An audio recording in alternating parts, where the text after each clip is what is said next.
চট্টগ্রামে অজ্ঞাত পরিচয় এক তরুণীর লাশ উদ্ধার করা হয়েছে।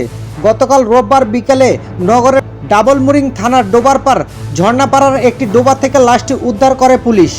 ডাবলমুরিং থানার ভারপ্রাপ্ত কর্মকর্তা ওসি বাবুল আজাদ বলেন, স্থানীয় লোকজনের কাছ থেকে খবর পেয়ে পুলিশ অজ্ঞাত পরিচয় এক তরুণীর লাশ উদ্ধার করে।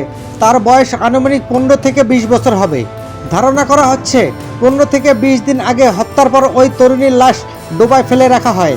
লাশের মাথা নেই, 2 হাতের কবজি ও পায়ের পাতা নেই। ময়নাতদন্তের জন্য লাশটি চট্টগ্রাম মেডিকেল কলেজ মর্গে পাঠানো হয়েছে। লাশের যেহেতু আঙুলের ছাপ নিয়ে পরিচয় শনাক্ত করা যাচ্ছে না, তাই ডিএনএ পরীক্ষার জন্য নমুনা নেওয়া হচ্ছে। এর আগে গত শুক্রবার নগরের টাইগার পার্ক মোড়ে সিএনজি স্টেশন সংলগ্ন খাল থেকে একটি মরদেহ উদ্ধার করা হয়। নিহত ব্যক্তির নাম মোহাম্মদ মামুন বলে জানিয়েছেন পুলিশ।